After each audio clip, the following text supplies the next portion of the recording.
matin, je veux aider quelqu'un. Ok. Je veux aider quelqu'un et je veux que tu réalises que ce que les gens pensent de toi, tu n'es pas obligé de le choisir. Regarde encore ton voisin. Vraiment, si ce voisin-là n'aime pas quand tu lui parles, cherche un autre voisin. Dis-lui, tu n'es pas obligé de choisir ce que les gens ont choisi pour toi. Est-ce que ça va? Donc, le pouvoir de choisir s'exerce sur tout ce que tu rencontres dans la vie. Voici ce que la Bible dit, et c'est Dieu qui parle. Je crois que c'est Deutéronome. Nombre. Il dit au peuple d'Israël, donc à l'église aujourd'hui, il dit, voici, j'ai mis devant toi la vie et la mort. Mais il dit avant, j'en prends aujourd'hui contre toi le ciel à témoin. Le ciel et la terre à témoin. Ça veut dire, venez, toutes les deux.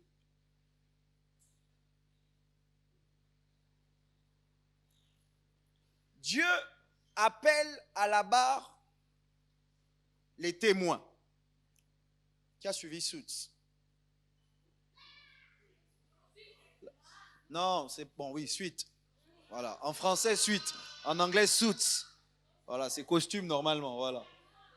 Avocat. Voilà.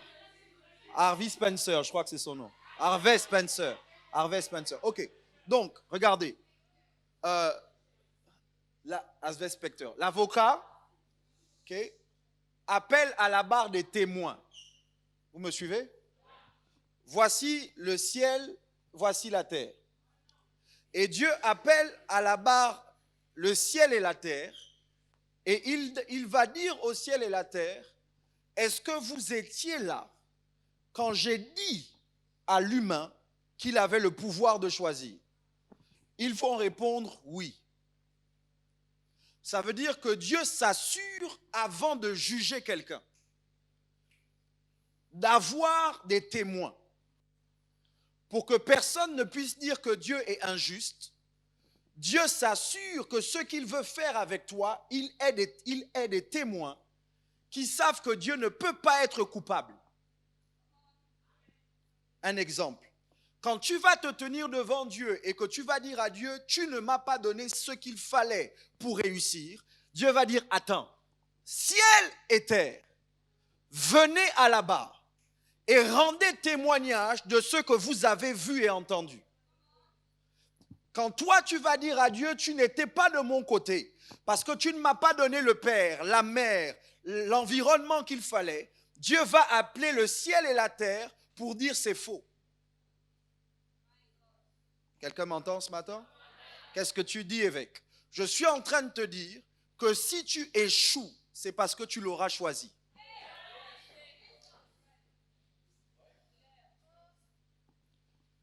Le ciel et la terre sont témoins du pouvoir que Dieu a donné à l'homme. Maintenant, si tu n'utilises pas le pouvoir que Dieu t'a donné, ce n'est pas la faute de Dieu. Merci.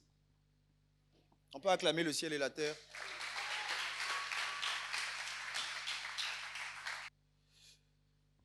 Deutéronome 30, 19. Deutéronome 30, 19. On peut lire ensemble, 1, 2, 3.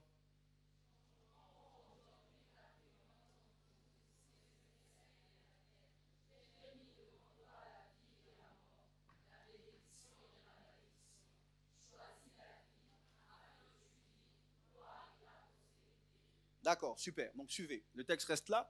Dieu dit, je prends témoin ciel et la terre. Voici ce que je mets devant toi. La vie et la mort, la bénédiction, la malédiction, la richesse, la pauvreté, le swag et puis le reste, la classe et puis le reste. Et puis Dieu dit, choisis. Qui ici pense qu'il est beau? Voilà. Baissez les mains. Qui pense ne pas être beau? D'accord. Qui ici pense être pauvre? Ils ne sont pas venus. Qui pense être riche? Qui pense être intelligent? Qui pense être swag, classe, tendance, charme? Ok, suivez-moi. Je prends des exemples terre à terre au départ parce que je veux que vous compreniez que la vie que vous vivez, c'est la vie que vous choisissez de vivre. Dieu a mis devant chacun d'entre nous la vie et la mort. Si tu choisis la mort, ce n'est pas de la faute de Dieu.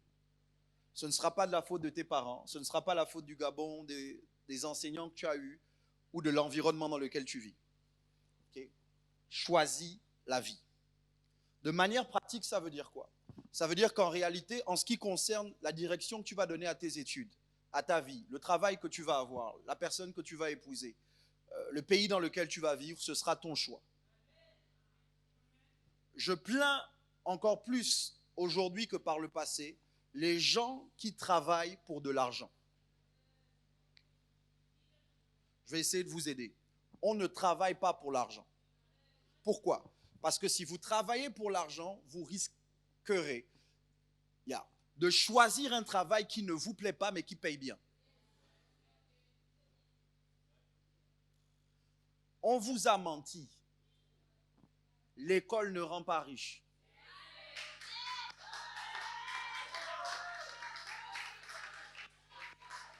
Non. Non, attendez. L'école ne rend pas riche. L'école ne donne pas le travail. L'école ne donne pas la stabilité sociale. Parfois même, l'école ne donne pas les diplômes. En tout cas, localement. Pourquoi? Parce que même si vous avez très bien étudié, même si vous avez eu les diplômes, vous êtes capable de ne pas trouver de travail. Capable de ne pas avoir de l'argent plus tard.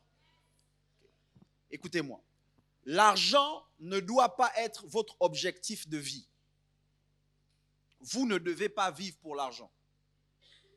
Vous devez vivre pour accomplir ce pourquoi Dieu vous a créé. Quelqu'un m'entend ce matin? Ok. Je vais rentrer dans mon message dans 30 secondes. Vous devez vivre pour accomplir ce pourquoi Dieu vous a créé. Mais la mauvaise nouvelle, c'est que Dieu ne vous forcera pas à l'accomplir. Dieu peut t'avoir destiné à être un avocat et toi finir chômeur toute ta vie. Parce que tu l'auras choisi. Vous m'entendez? Ok. Le pouvoir de choisir, dont je veux vous parler ce matin du moins, le pouvoir de choisir et l'environnement dans lequel je veux que vous l'exerciez. Là, j'ai beaucoup parlé de l'extérieur, mais mon message de ce matin, si je devais donner un titre à mon message, je donnerais les mots suivants. 1 vaut mieux que 2. Regarde quelqu'un, dis-lui 1 vaut mieux que 2. Je sais qu'on a dit 2 valent mieux qu'1, mais là, je veux parler de 1 qui vaut mieux que 2. 1 vaut mieux que 2. Ne te lasse pas de répéter, c'est moi qui ai le micro. Dis 1 vaut mieux que 2. D'accord, texte de base. Ouvrez vos Bibles dans le livre de Matthieu, chapitre 12. On va lire le verset 25 seulement. Le reste ne m'intéresse pas pour aujourd'hui. Matthieu 12, 25. 1, 2, 3, let's read.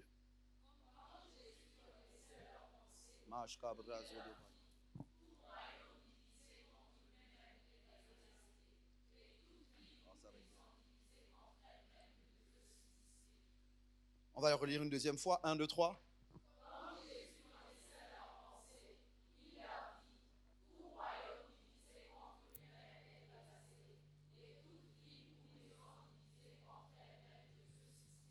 Une dernière fois. 1, 2, 3.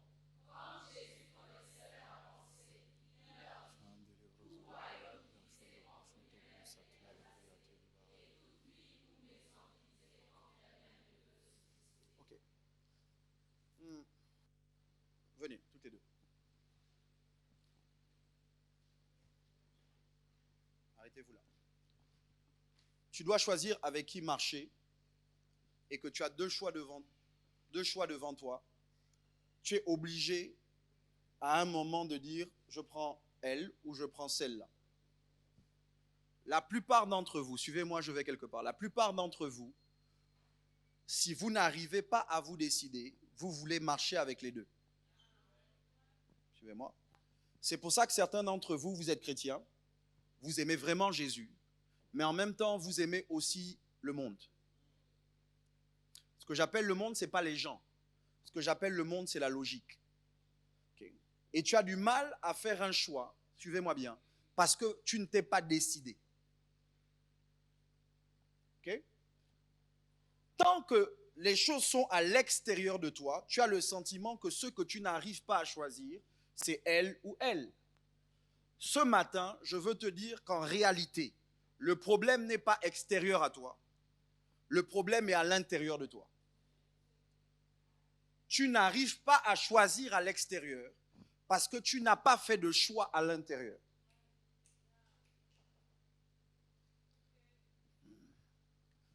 Tu n'arrives pas à choisir avec qui marcher, avec qui évoluer, Dieu vous bénisse, avec qui évoluer dans la vie, parce qu'en réalité, tu n'as toujours pas choisi qui tu veux être.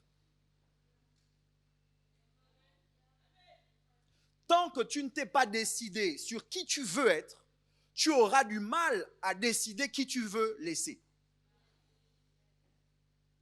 Vous êtes là? D'accord. Jésus dit quelque chose de très grave. J'aime parler avec le génie. Jésus dit quelque chose de très grave. Jésus révèle que si Satan chasse Satan, Satan, son royaume est divisé et donc ne peut pas subsister. Vous savez que Satan existe depuis des milliers d'années maintenant. Vous êtes là? Vous savez que le diable est plus vieux que nous? Ok. Bon, si le royaume du diable existe ou tient encore jusqu'à présent, c'est que même Satan dans son royaume, si les gens ne s'aiment pas, les gens ne sont quand même pas divisés. Ça va être très fort. Ça veut dire que ce n'est pas l'absence de l'amour qui crée la division. Là où il n'y a pas d'amour, c'est possible qu'il y ait l'unité. Tu n'es pas obligé d'aimer quelqu'un pour marcher avec lui. Ce qui fait que les gens marchent ensemble, ce n'est pas l'amour, c'est la vision. Deux personnes peuvent-elles marcher ensemble sans s'être mises d'accord au préalable? Ça veut dire qu'on se met d'accord où on va. À cause de ça, on est d'accord de marcher ensemble. Si vous ne comprenez pas ça, vous aurez du mal à travailler avec des gens qui ne vous aiment pas.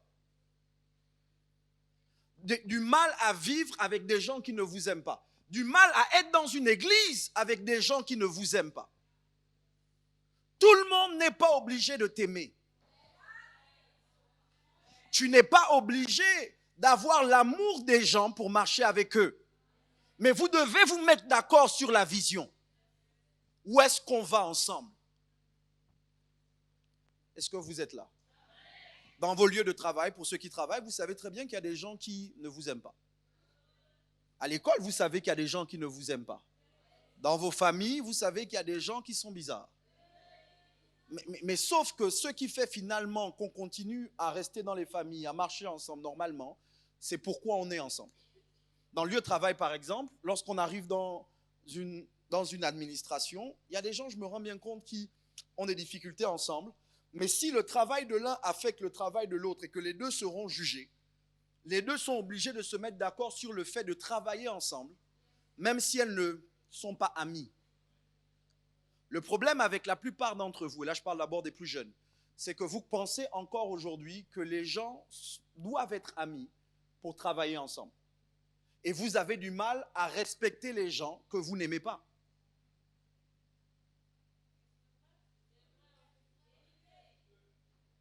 Certains des adultes qui sont dans la salle, vous êtes comme des enfants. Parce que vous ne comprenez pas qu'on peut ne pas s'aimer, mais on doit quand même travailler ensemble parce que la vision est plus grande que nos émotions. Vous êtes là? J'ai joué au basket un peu, j'ai joué au foot aussi un peu. Ah, ça se voit. D'accord. J'ai joué au basket un peu, j'ai joué au foot un peu. Et je sais qu'en équipe, dans l'équipe, c'est important d'avoir de bonnes relations, mais il arrive des moments où tu sais que même si tu n'aimes pas X ou Y, mais que X ou Y est bon, quand tu veux que l'équipe gagne, tu mets de côté ton ego, ton problème avec lui, le fait qu'on va l'acclamer, parce que la priorité, c'est pas est-ce qu'il va marquer ou non, est-ce qu'on va l'acclamer, c'est est-ce que l'équipe va gagner. Et le fait que l'équipe gagne est plus important que le fait que je sois acclamé ou que tu sois acclamé. Qui a la gloire, ce n'est pas le plus important. Le plus important, c'est est-ce qu'on va gagner. Regarde quelqu'un à côté de toi. Dis-lui, tu peux ne pas m'aimer. Pourquoi tu as peur? Regarde quelqu'un à côté de toi. Dis-lui, tu peux ne pas m'aimer, mais on est dans la même équipe. Cherche quelqu'un d'autre. Dis-lui, tu peux ne pas m'aimer, mais on est dans la même équipe. Écoutez, suivez-moi.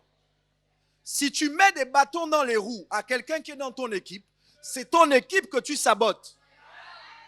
Si tu critiques et que tu parles mal de quelqu'un qui est dans ton équipe, tu parles mal de ton équipe au final. Bon, la raison pour laquelle on ne parle pas mal les uns des autres, on ne se met pas des bâtons dans les roues, c'est pas parce on s'aime forcément, mais c'est parce qu'on est dans la même équipe. Cherche quelqu'un d'autre, dis-lui on est dans la même équipe. Ne me combats pas. Ne m'attaque pas. J'ai vu un match de foot où il y a des joueurs qui sont en train de jouer et à un moment, il y en a un qui refuse de faire la passe à l'autre. L'autre est démarqué, il ne veut pas lui faire la passe. Okay? Il veut garder le ballon et il veut marquer tout seul. À un moment, écoutez-moi bien, ça va être bien. À un moment, le coach qui a laissé les joueurs sur le terrain regarde et se rend compte qu'il y en a un qui garde le ballon pour lui. Et en plus, ce n'est pas le plus bon. À ce moment, le coach demande un remplacement. Regarde quelqu'un à côté de toi. Dis-lui, si tu continues, on va te remplacer. Cherche quelqu'un d'autre. Dis-lui, si tu continues, on va te remplacer. Écoutez-moi. Au final, l'entraîneur de notre équipe, c'est Dieu. Et quand tu deviens un joueur qui pense être indispensable et qui ne veut plus travailler avec les autres, Dieu siffle le sifflet.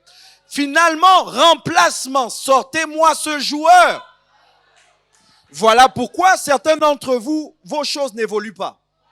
Voilà pourquoi vous n'évoluez pas dans la vie, parce que vous refusez de travailler en équipe.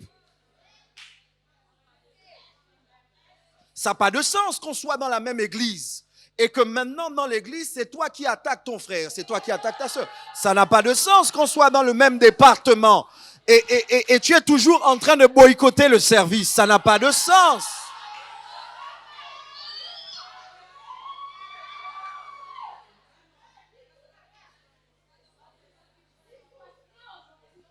Normalement, si on est dans la même équipe, on se couvre, on se protège. Et je comprends, écoutez-moi, la raison pour laquelle on est dans la même équipe, mais qu'on n'est pas les mêmes personnes, ou qu'on n'a pas les mêmes forces, c'est parce qu'en réalité, on n'a pas le même poste. Tout le monde n'est pas attaquant, tout le monde n'est pas défenseur, tout le monde n'est pas gardien, tout le monde n'est pas point guard, tout le monde n'est pas celui qui prend les rebonds. En réalité, chacun d'entre nous, on a des capacités et des habiletés que Dieu nous a données pour que l'équipe gagne. Et quand toi tu penses que tu n'as pas besoin de l'autre, c'est que tu ne connais pas tes faiblesses. Oui, tu connais tes forces, mais si tu connaissais tes faiblesses, tu n'attraperais pas la grosse tête à cause de tes forces. Parce que si tu es fort dans ce domaine, il y a quelqu'un qui est fort dans l'autre, dont tu as besoin pour que l'équipe gagne. Voilà. Les personnes qui pensent qu'elles peuvent fonctionner toutes seules sont les personnes qui n'ont pas de grands projets et de grands rêves. Quand vous avez un grand projet, un grand rêve, vous savez, vous arrivez à comprendre tôt ou tard que vous ne pouvez pas tout faire. Tant que tu veux tout faire, tu limites ta croissance. Tu limites ton expansion. Tu limites la capacité que Dieu te donne. Écoute-moi bien, ça va vous choquer, mais ce n'est pas grave. Si Dieu t'a donné un rêve, il ne s'accomplira pas si tu n'aides pas quelqu'un d'autre à accomplir son rêve. Je vais vous aider. Okay. Je suis évêque. Mon rêve très tôt, mineur, mon rêve très tôt, que Dieu m'aide, il me reste peu de temps, mon rêve très tôt, c'était de prêcher l'évangile. J'avais 13-14 ans quand j'ai vu que j'allais prêcher, ou que j'ai vu dans mon cœur, quand j'ai choisi que j'allais prêcher. Mais ce que je n'avais pas vu à 14-15 ans, c'est qu'il me faudrait un pianiste, des chantres, Ça va vous choquer. Je n'avais pas vu qu'il me faudrait une équipe. Parce que quand on reçoit son rêve, on ne voit pas toujours les gens dont on aura besoin pour l'accomplir. Très souvent, on ne se voit que nous et le rêve. Mais plus on grandit, plus on évolue dans son rêve, plus on se rend compte que finalement, ce rêve est plus grand que ce que je pensais. Et pour le réaliser, je ne peux pas y arriver tout seul. J'ai besoin d'une équipe. Montrez-moi un homme qui a accompli, une femme qui a accompli de grands exploits. Je vais vous montrer un homme qui travaille en équipe. Une femme qui travaille en équipe. Que ce soit un artiste, que ce soit un sportif, que ce soit un avocat, que ce soit un homme de Dieu, que ce soit un chanteur, quel que soit le domaine d'activité auquel Dieu t'appelle, tôt ou tard, tu vas devoir choisir ton équipe.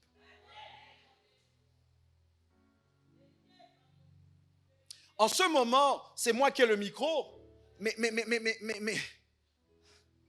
mon rêve ne pourrait pas se réaliser sans vous. Parce que même si je me suis vu en train de prêcher, je prêche à qui? Même si tu es vu en train de développer ton affaire, est-ce que tu as vu tes clients? Même si tu t'es vu en train de réussir dans tel ou tel domaine d'activité, un artiste de renom, quand je regarde les artistes chrétiens et non chrétiens, je regarde les foules qu'ils drainent.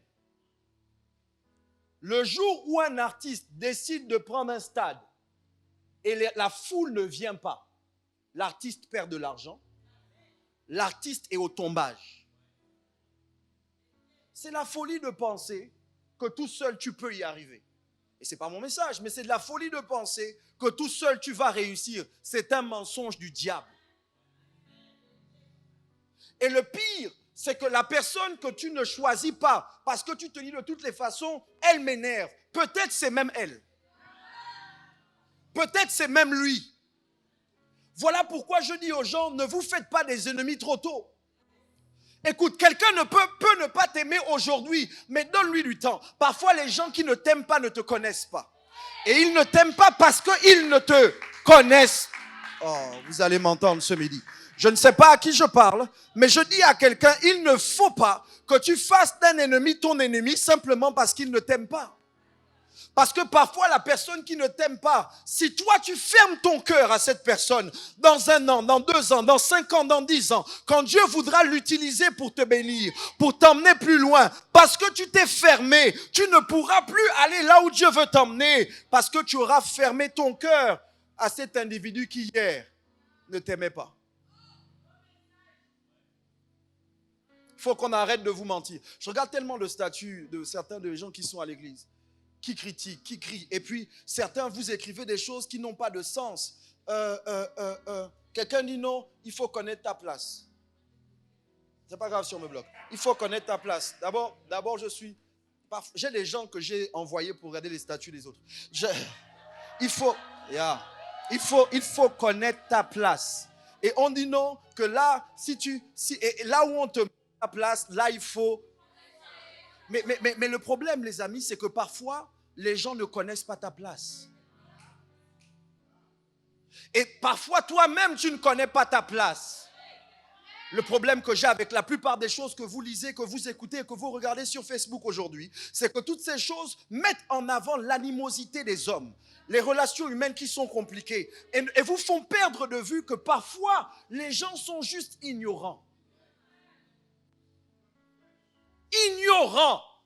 Je me rappelle, à l'église, là où Dieu me veut, les gens ne veulent pas m'écouter. Comment tu restes dans un endroit où Dieu t'envoie et les gens ne veulent pas de toi? Exactement comme Jésus a fait. Il est venu parmi les siens et les siens ne l'ont pas reçu. Mais à tous ceux qui l'ont reçu, il a donné le pouvoir de devenir enfants de Dieu. Qu'est-ce que tu dis, évêque? J'essaye de dire à quelqu'un que quand Dieu t'envoie quelque part, n'aie pas les yeux simplement sur ceux qui ne te reçoivent pas. Je dis, si tu es persévérant, si tu tiens bon, tôt ou tard, tu vas te rendre compte qu'il y a des gens qui commencent à te recevoir. Il y a des gens qui commencent à croire en toi. Il y a des gens qui commencent à t'acclamer. Il y a des gens qui commencent à te pousser. Il y a des gens qui commencent à te booster. Je ne sais pas à qui je parle, mais je parle à un jeune ce midi et je dis à quelqu'un, arrête de laisser les gens modifier ce que Dieu veut faire avec toi. Bouscule quelqu'un à côté de toi. Dis-lui, il faut que tu saches ce que Dieu veut faire avec toi.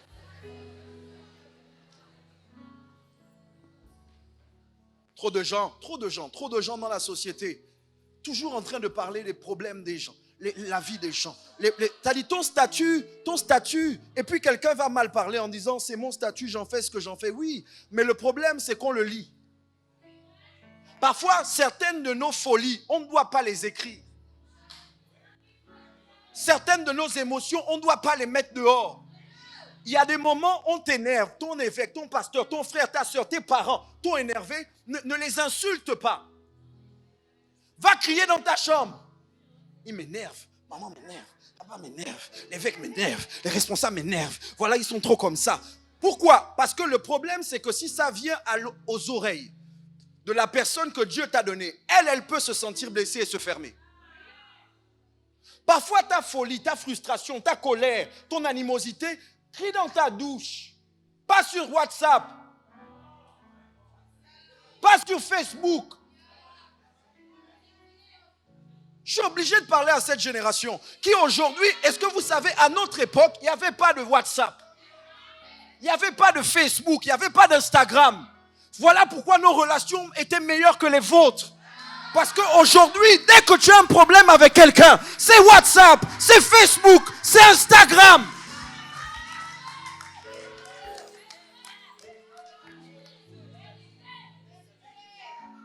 Des statuts visés, des statuts ciblés, des statuts téléguidés.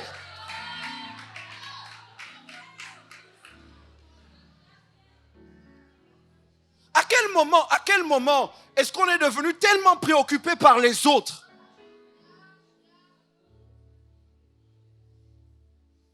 J'ai dit un vaut mieux que deux, il faut que j'arrête.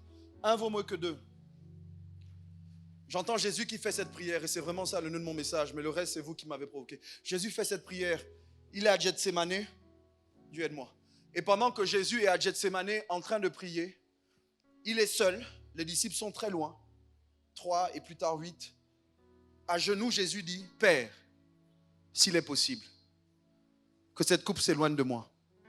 Toutefois, pas ma volonté, mais la tienne. Écoutez-moi, ça veut dire que même Jésus, le Fils de Dieu, 100% Dieu, 100% homme, a eu à l'intérieur de lui deux volontés. Il y avait la volonté de son Père et il y avait sa volonté. Jésus ne serait jamais allé à la croix. La croix, parce qu'on dit non, la croix, les épreuves. Non. La croix était sa destinée. La croix était la raison pour laquelle il est venu au monde. La croix était la mission que Dieu lui avait confiée. Si Jésus n'avait pas réussi à choisir une volonté, Jésus n'aurait pas atteint son objectif. Qu'est-ce que tu dis, évêque? J'essaye de te dire que ce qui te fait défaut, ce qui t'empêche d'évoluer, ce qui aujourd'hui fait que tu ne vives pas la vie que Dieu a préparée pour toi, ce n'est pas tes parents, ce n'est pas le Gabon, ce n'est pas l'église. C'est le fait que tu n'arrives pas à choisir à l'intérieur de toi ce que tu veux être. Comment tu vas devenir l'homme d'affaires? Que tu dois être si à l'intérieur de toi, il y a toujours, est-ce que je fais mes affaires ou est-ce que finalement les affaires, ce n'est pas pour moi, je dois juste avoir un travail. À un moment, il faut que ça s'arrête. Il faut que tu te rassembles avec toi-même et que tu détermines qui tu veux être dans la vie. La pire des choses qui puissent t'arriver, c'est d'être indécis. En ce qui concerne ta vision, en ce qui concerne ton destin, en ce qui concerne ce que Dieu veut faire pour toi. J'ai 18 ans, je me lève, je vais dans ma chambre, dans la chambre de mes parents. Mes parents, il n'y a pas d'antécédent. Personne dans ma famille n'a été pasteur. Mais sauf que je sais que moi, je veux être pasteur. Je réveille mes parents à 3-4 heures du matin. Je dis, papa, maman, je suis désolé, mais à partir d'aujourd'hui, là, je ne peux plus rien étudier si ce n'est Dieu. Mon père me regarde, ma mère me regarde, mes parents. Ma mère est inquiète parce qu'elle ne sait pas comment mon père va réagir. Mais je suis prêt à faire face à celui qui m'a mis au monde, à celui par qui Dieu est passé. Parce que je sais que même si Dieu l'a utilisé pour me mettre au monde, il y a des choses à mon sujet qu'il ne connaît pas, qui ne se trouvent pas en lui, mais qui se trouvent en moi. Et je dois moi-même déterminer qui je veux être. Et donc là, je dis à mon père, je vais faire ça. Plus tard, quand je reviens de mes études théologiques pour des vacances, Mes parents n'ont plus l'argent pour m'envoyer poursuivre mes études. Ma mère et mes frères et sœurs sont à Port-Gentil. Mon père est ici à Libreville, on vient de déménager. Je suis avec lui à Batterie 4 à l'époque. Et pendant qu'on est en train de parler, on est seul, salle à manger. Il n'a pas encore eu le temps de meubler la maison. Donc je vois bien que la maison n'est pas meublée. Il a sa chambre, j'ai la mienne. Et là, mon père, à table, me dit: Michel, je n'ai plus l'argent. Il faut que tu restes. Et là, je suis face à celui qui a payé mes études et qui me dit: je ne suis plus en mesure de payer tes études. J'aime mon père. Il est décédé. J'aime mon père. Pendant qu'il me parle, la raison dit: Michel, le daron dit: il n'y a plus l'argent. Si tu go comment? Juste pour que vous sachiez, le billet qu'on m'avait acheté était un billet aller-retour. Donc c'était aller Gabon, retour États-Unis. Et là, je suis avec mon père, on est en train de parler. Et le vieux me dit: il n'y a plus l'argent. Et je regarde mon père. Et il me dit: moi, je te conseille de rester. Et puis là, à table avec papa, je lui dis: écoute, je comprends ce que tu me dis, le boss. Je comprends ce que tu dis, le vieux. Mais je dois partir. Et mon père me dit: Michel, tu vas faire comment pour vivre? Tu as l'argent. Je dis à mon père: j'ai 25 $. 25 $, ça fait combien? 20 $, ça fait combien? 10 000? 15 000? À l'époque, ça faisait 15 000 francs. J'ai 15 000 francs. Les 15 000 vont peut-être me servir à prendre le taxi à l'aéroport pour repartir à l'université, mais je ne sais pas comment je vais manger, payer les études et le reste. Et mon père me dit: Michel, reste. Je dis: papa, je t'aime, je te respecte. Mais écoutez-moi, j'ai dit: Dieu m'a parlé et Dieu m'a dit qu'il m'appelait à aller à Oral Roberts. C'était en 2000, en 2000, 2002, 2001, 2002. Et j'ai dit: papa, je ne veux pas me demander toute ma vie qu'est-ce qui se serait passé si j'étais parti. Je préfère aller avec conviction, même si je vais me tromper, pour ne pas avoir de regrets plus tard. Certains d'entre vous, vous êtes des jeunes adultes, d'autres vous êtes encore ados. Ne faites pas l'erreur de vivre une vie avec des regrets.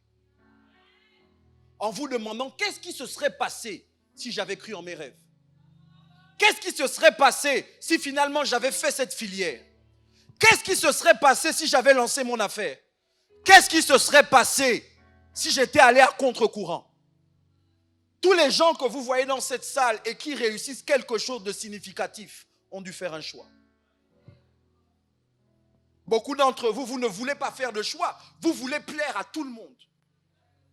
Plaire à papa, plaire à tonton, plaire à tantine, plaire à tes amis, plaire à tes copines. Et au final, il n'y a que toi à qui tu ne plais pas. Tu es en train d'étudier quelque chose où tu n'as aucun... Pourquoi tu sèches? Pourquoi tu sèches? Dis-moi pourquoi tu sèches. Pourquoi tu sèches? Tu sèches parce que ça ne t'intéresse pas.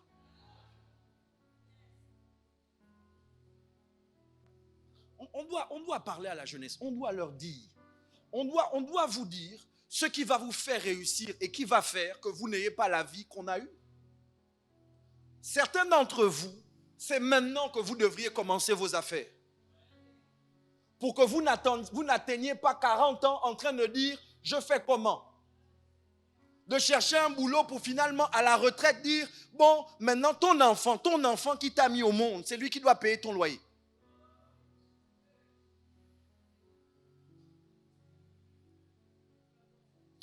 Mon père me dit: Michel, reste. J'ai dit: papa, je t'aime. Et je ne peux pas. Et donc là, je lui sors l'histoire d'Abraham. J'ai dit: papa, tu te rappelles que dans la Bible, c'est écrit, mon père était chrétien. Je dis: tu te rappelles que Dieu a dit à Abraham: quitte ton pays, ta patrie, la maison de ton père pour un pays que je te montrerai. Voilà ce que mon père me dit. Il me dit: si moi j'étais Abraham, j'aurais dit à Dieu: faisons d'abord un plan de 5 ans. Tu vas me dire ce qui va se passer pendant les 5 prochaines années, quand je vais partir, avant que je ne bouge. J'ai dit à papa: ça c'est pas la foi. Papa, ça c'est les calculs, la planification. On a rigolé. Je suis parti, suivez-moi. Je suis parti, 2006, c'était la dernière fois que je voyais mon père vivant. Cette conversation est la dernière fois qu'on s'est vu de face. 2006, je repars. En juillet, août. Décembre, on m'appelle pour me dire qu'il est mort. Pourquoi je vous dis ça? Parce que ce n'est pas parce que c'était le choix que je devais faire que tout s'est bien passé.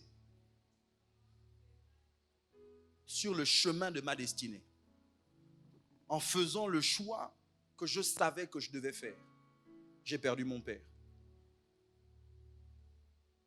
Si j'étais resté, j'aurais été là quand il a rendu son dernier souffle. Mais parce que je suis parti, mon père est mort derrière moi. J'essaie de dire à quelqu'un, la vie que Dieu nous appelle à vivre n'est pas une vie de facilité. Tous les choix qu'on fait dans la vie ont des répercussions, ont des conséquences. Mais je vous garantis que choisir Dieu, c'est toujours le meilleur choix. Il faut à un moment que tu arrêtes d'être indécis. Il faut qu'à l'intérieur de toi, tu aies pris une décision. Tu ne peux pas dire que tu veux être prospère et puis en même temps, tu fais le choix de ne pas t'éduquer financièrement. Tu ne peux pas dire que tu veux te marier et puis en même temps ne jamais vivre un célibat. Tu ne peux pas dire que tu veux construire, que tu veux bâtir et puis tout ton argent, tu flambes, tu dépenses. Tu ne peux pas dire que tu veux être un premier et tu n'étudies jamais. Tu ne peux pas dire que tu veux suivre Jésus et en même temps, tous tes week-ends, c'est les boîtes. À un moment, il faut faire un choix. Arrête de nous faire croire que c'est les gens qui t'empêchent de choisir. C'est toi-même. Quand tu sais ce que tu veux être, tu le deviens même si tu n'as personne avec toi.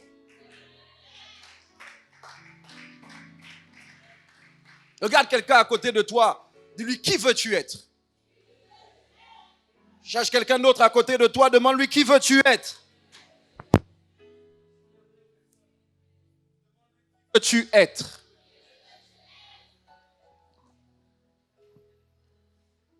Dans les temps qui viennent, mon temps est fini. Dans les temps qui viennent, j'ai prévu faire des formations avec les leaders.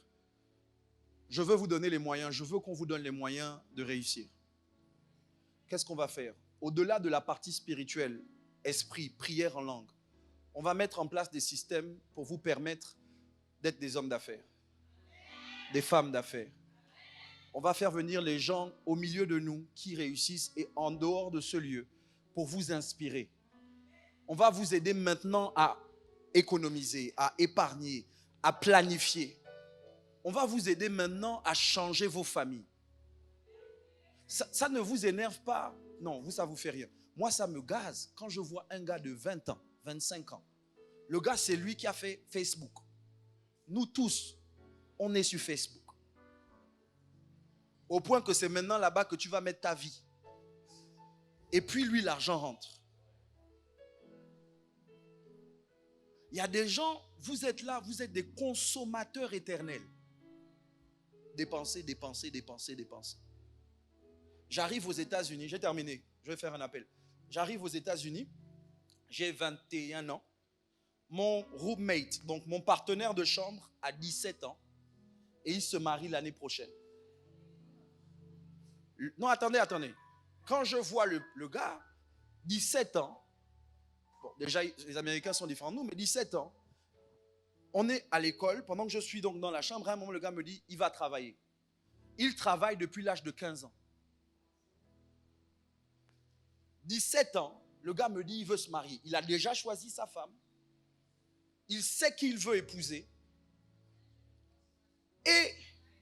Et quand tu parles avec lui, c'est un gars qui en a dans la tête.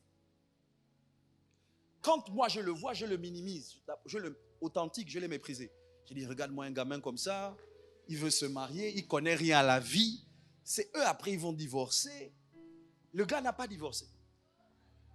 Pourquoi? Parce que ce n'est pas l'âge qui fait la maturité. Vous avez des jeunes matures et des vieux fous.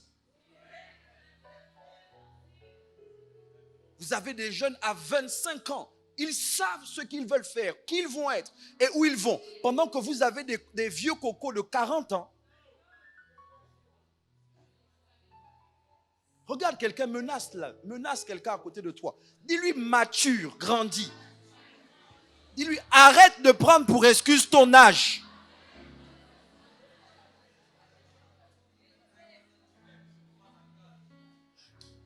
Les gens qui ne font pas des choix quand ils sont jeunes finissent par devenir aigris quand ils sont grands. Toujours en train de vous dire pourquoi ils n'ont pas réussi. Toujours en train d'accuser. Tu vois, oh, celui-là, non, on a appris ensemble. Il y a une illustration. C'est un parent qui parle à son fils.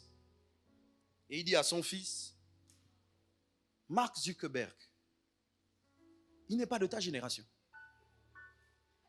Tu ne vois pas comment il est en train de faire des choses, puis il a bâti des choses et il a construit des choses pour ses parents. L'enfant a écouté le papa parler, il n'a rien dit. À un moment, l'enfant demande au papa, Dangote, il n'est pas de ta génération. Ceux qui ne connaissent pas Dangote, allez faire des recherches. Bill Gates, il n'est pas de ta génération.